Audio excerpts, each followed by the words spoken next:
హిందూ బంధువులందరికీ జై శ్రీరామ్. ప్రవీణ్ పగడాల తాగుబోతు యదవ తాగి చచ్చిపోయింది మీ అందరికీ తెలిసిందే. అయితే సచ్చే ముందే తాగాడని మీలో చాలామంది అనుకుంటారు. బతికున్నప్పుడు కూడా రోజు తాగుతూనే ఉండేవాడని, ఆ తెగ తాగే టీవీ స్టూడియోలకు వచ్చేవాడని, ఆ తాగుబోతు మాటలతోటే హిందూ సమాజం మొత్తాన్ని చాలాసార్లు కించపరిచాడని మీలో చాలామందికి తెలియదు. అఫ్కోర్స్ ఆడు చచ్చిన తర్వాత ఆడి వీడియోలు చూస్తుంటే ఇప్పుడు నాకు తెలుస్తుంది. కాకపోతే కర్మ ఏంటంటే ఆ సచ్చినోడి మాటలకి ఇప్పుడు కౌంటర్ ఇవ్వాల్సి వస్తుంది. ఎందుకు అని చాలామందికి అనిపించవచ్చు. అందుకే ముందు దానికి డిస్క్లైమర్ ఇస్తున్నా. ఎందుకంటే ఆడు తాగి వాగినా లేదంటే వాగటం కోసం తాగాడో తెలియదు, కానీ ఆడు తెగ తాగేసి మాట్లాడిన మాటలన్నీ ఇప్పుడు టీవీల్లో ట్రెండ్ అవుతూ ఉన్నాయి. సోషల్ మీడియాలో మరీ ఎక్కువగా ట్రెండ్ అవుతూ ఉంది. మరి ఆ అబద్ధాలని అలాగే కొనసాగించేద్దామా? చచ్చిపోయాడు కదా అని వదిలేద్దామా? లేదు. మనిషి చచ్చిపోయినా మాట మిగిలే ఉంది కాబట్టి ఆ మాటకి కౌంటర్ కూడా సొసైటీలో తిరుగుతూనే ఉండాలి. దానికోసమే ఈ కౌంటర్. ఇంతకీ ఈ తాగుబోతు ఎదవ అనే కంటే కూడా ఈ 420 గడు 420 అని ఎందుకు అంటున్నాను అంటే ఆడు బతికున్నంతకాలం హిందువుల్ని క్రైస్తవుల్ని అందరినీ మోసం చేయడం కోసం మాయ మాటలు చెప్తూనే బతికాడు. మోసం చేసేవాడిని మరి ఏమంటారు? 420 అంటే ఇప్పుడు బిఎన్ఎస్ఎస్ వచ్చింది కాబట్టి బహుశా 318 అనాలి. ఈ 318 గడు ఏం మాట్లాడాడు మీరు చూడండి ఒకసారి. చూస్తున్నారు కదా ఈ స్క్రీన్ షాటు. చాలా మంచి విషయం తెలిసిందన్న అంట పెట్టి మరి ఈ పాస్టర్లు కొంతమంది ప్రచారం చేసుకుంటూ ఉన్నారు. ఏం మంచి విషయం తెలిసిందో మరి ఈ బేగ్గాళ్ళే చెప్పాలా. ఎందుకంటే వీడు మాట్లాడిందే మోసకారి మాటలు. అఫ్కోర్స్ పాస్టర్ అంటే ఫస్ట్ క్వాలిఫికేషన్ ఏముండాలంటే అబద్ధాలు చెప్పడం. కాబట్టి ప్రవీణ్ పగడాల అబద్ధాలు చెప్పిందని నేను ఎక్కువ తప్పు పట్టట్లా, కానీ ఆ తప్పుని అట్లీస్ట్ హిందువులకు అర్థమయ్యేలాగా చెప్పాలి. ఓకే చూడండి. జై శ్రీరామ్ అంటేనే ఈ దేశంలో ఉండనిస్తాము, అవునండి, జై శ్రీరామ్ అనకపోతే తలలు నరికేస్తాము అని చెప్తున్నారు. ఒక పొరంబోక యానా కొడుకురా నీకు చెప్పిందే. ఇప్పుడు బైబిల్లో మీ దేవుడు చెప్పాడు రా, అన్య దేవతల పేర్లు మీ నోట పలకనేయకూడదు అని చెప్పేసి. అంటే వేరే దేవతల పేర్లు పలికావా కొడగా తీసానే తాట అని చెప్పేసి చెప్పింది మీ దేవుడు. మా హిందువులు ఏ రోజు జై శ్రీరామ్ అనే పేరు పలకపోతే చంపేస్తామని అలా. ఇన్ఫ్యాక్ట్ రాముడు లాంటి పతిత పావనుడి పేరు, పరమ పవిత్రుడైన భగవంతుడి పేరు మీలాంటి పాపుల నోట్లోంచి ఎప్పుడు వస్తుందా అని మేమే ఫీల్ అవుతూ ఉంటాం. చిచి మాకేంటి కర్మ అని చెప్పేసి. అర్థమైందా? ఎందుకంటే మీరు బతుకంతా పాపాలు చేసి ఒక్కసారి ఇట్లా తెలుసో తెలియకో జై శ్రీరామ్ అనటం వల్ల మీ పాపాలు పోతా ఉన్నాయి. ఎందుకంటే రాముడి పేరు తెలిసినంత మాత్రమే పాపాలు పోతాయి. అలా మీరు చేసిన పాపాలన్నీ ఎక్కడ పోతాయో అని చెప్పేసి మేము ఫీల్ అవుతూ ఉంటాం.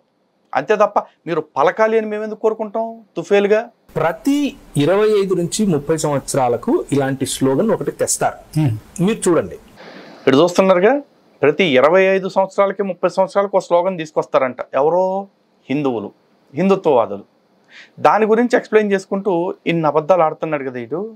మరి ఇలాంటి అబద్ధాలు ఆడినవాడిని 420 గడు, అదే బిఎన్ఎస్ 318 అనాలా వద్దా?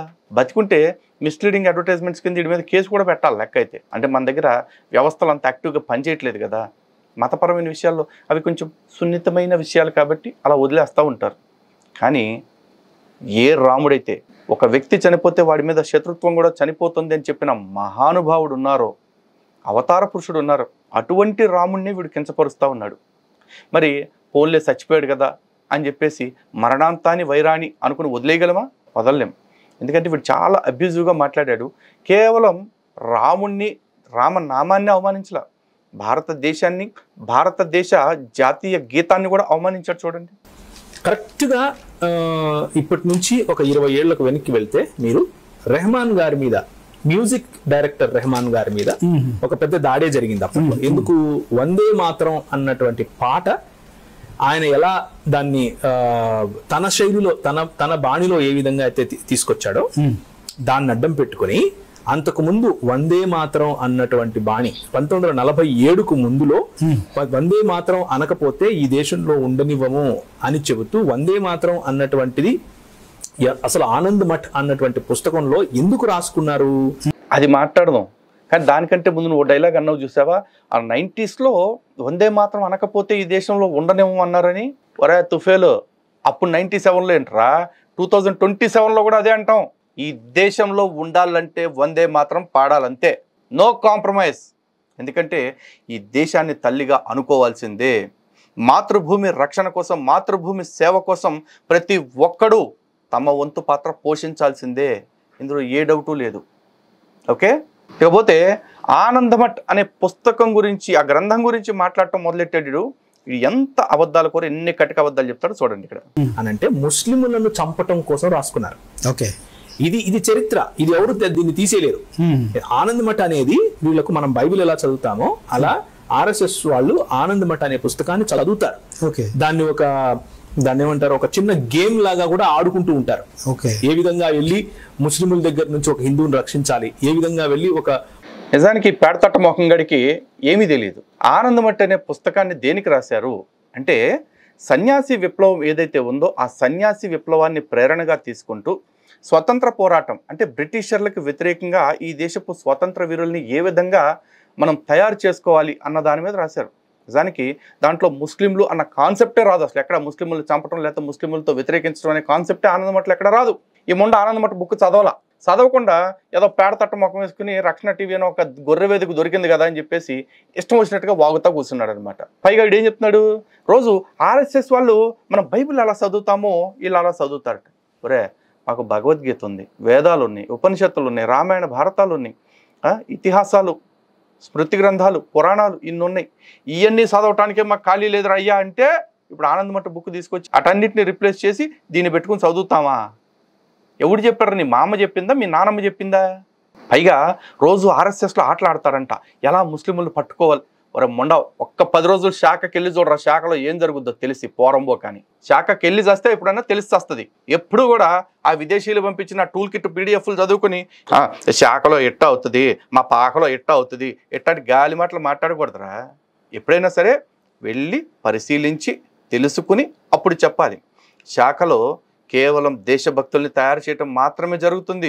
స్వయం సేవకుడు అంటే శాఖలో జరిగేది ఏంటి? అక్కడ వ్యక్తి నిర్మాణం. వ్యక్తి నిర్మాణం అంటే శీల నిర్మాణం. సనాతన ధర్మం మాత్రమే నమ్మేది. మాకు స్వామి వివేకానంద ఎప్పుడో చెప్పింది ఒక నినాదం ఉంది, గుర్తుపెట్టుకో. సంపద పోతే ఏమీ పోయినట్లు కాదు, ఆరోగ్యం పోతే కొంత పోయినట్లు, అదే వ్యక్తిత్వం పోతే సర్వం కోల్పోయినట్లే అంటారు. అలాంటి వ్యక్తిత్వ నిర్మాణాన్ని, శీల నిర్మాణాన్ని శాఖలో చేస్తారు. అందుకే స్వయం సేవకుల యొక్క వ్యవహారం ఎలా ఉంటుందో బయటకు వచ్చి చూడు. అలాంటి స్వయం సేవకుల గురించి, స్వయం సేవకుల నిర్మాణం కోసం జరుగుతున్న శాఖ గురించి కారు కూతలకు వస్తున్నావు కబోదిగా. ఇదేమన్నా గుడారాలు అనుకున్నావురా? రోజు గుద్దులాట నేర్పించుకోవటానికి, ఏకాంత ప్రార్థనల పేరుతోటి సిలువలు దోర్చడానికి. అదే మొన్న ఎవరో చెప్పింది కదా, లోపలికి చర్చిలో పడుకుంటే సిలువ వెళ్ళిపోయిందని. మరి ఎవడ సిలువ వెళ్ళిందో, పాస్టర్ సిలువ వెళ్ళిందో, పాస్టర్ కొడుకు సిలువ వెళ్ళిందో తెలియదు కదా.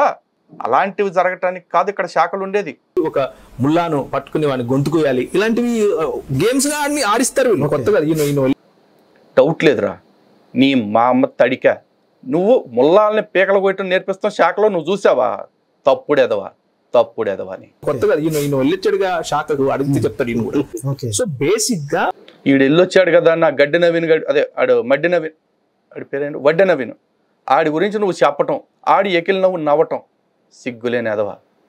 ఆడేంటో ఆడు బతికేంటో నన్ను అడగరా, నేను చెప్తాను సన్నాసి. వందే మాత్రం అన్న మాట వెనక ఉన్నటువంటి, ఆ స్లోగన్ వెనక ఉన్నటువంటి అసలు కథ ఏంటి అని అంటే ముస్లిములను చంపాలి, ముస్లిముల నుంచి భారతదేశాన్ని విడిపించాలి, అదే స్వాతంత్రం. ముస్లింలు ఒక్కరేనా? అది తర్వాత ఇప్పుడు ఆనంద్ మఠ్ సమయంలో ముస్లింలు మాత్రమే. ఎందుకంటే ముస్లింల పైన రాజ్యం చేస్తున్నాడు కాబట్టి బ్రిటిష్ వాడు మా దోస్తు. ఈ లత్తుకోరు అదో సచ్చి బతికిపోయాడు. కానీ లేకపోతే బతికున్నప్పుడు కానీ నేను ఈ వీడియో చూస్తుంటే అని సావుగొట్టి చెవులు మూసేవాడు. నిజంగా చెప్తున్నాను. ఎరా పొరంబోక బ్రిటిషర్ల కంటే కూడా ముస్లింలను ఎక్కువ శత్రువు అనుకుని బ్రిటిషర్లతో దోస్తానా చేస్తే ఆనందమఠ పుస్తకాన్ని బ్రిటిషర్లు ఎందుకు నిషేధించారు? అసలు ఆనందమఠ పుస్తకాన్ని బ్రిటిషర్లు నిషేధించిన విషయమైనా నేను మడ్డిబుర్రకు తెలిసారా? ఎడ్డేదవా? తెలియదు. కానీ ఏదో హిందువులు వింటున్నారు. హిందువులు కూడా కాదులే, ఆ భక్షణ టీవీలో కూర్చోబెడితే వినేదంతా, ఆ ఛానల్ చూసేదంతా గొర్రెలే కదా. ఆ గొర్రెలు ఎట్టాగు సొంత బుర్ర ఎట్టాగు ఉండదు.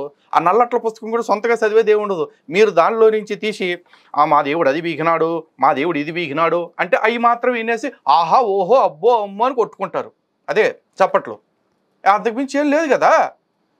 దాంట్లో సొలొమోను ఎంతమందితో కులికాడు, దావీదు ఎంతమందితో పడుకున్నాడు, లేకపోతే అబ్రహాము ఎవరిని చేసుకున్నాడు, తామారు ఎవరితో పడుకుంది, ఇట్లాంటివన్నీ మీరు ఎట్టాగు చెప్పరు. చెప్పినా కూడా వాటిని చక్కగా సోపేసి షాంపూ వేసి నిన్నగా కడిగేసి పొగడరద్ది పెడతారు. ఎదవన్నారు ఎదవ. అసలు ఆనందమఠ బుక్ మొక్కమన్న చూసి వచ్చిందేనా ఇప్పుడు నీ బతుక్కి? వందే మాత్రం గురించి అట్లా మాడతా రాసుకున్నారు. ఇలా నేను సొంతంగా చెప్పేది కాదు.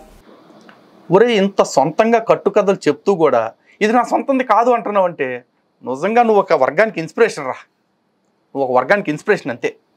ఆనంద్ మఠంలో ఉన్నటువంటి హీరో లాస్ట్ కు ఇప్పుడు ముస్లింలందరూ వెళ్ళిపోయారు, ఇప్పుడు ఈ బ్రిటిష్ వాళ్ళు ఉన్నారు, వారితో మనం పోరాడాలి అని అంటే వచ్చి జ్ఞాన ప్రబోధన చేస్తారు. ఏమని, వద్దు నాయన, ఈ ముస్లింలను పోరాడటానికి, ముస్లింలను తరిమేయటానికి ఇలాంటి వాళ్ళు మనకు కావాలి, వీళ్ళు మనకు మిత్రులు అని చెప్పుకున్నారు.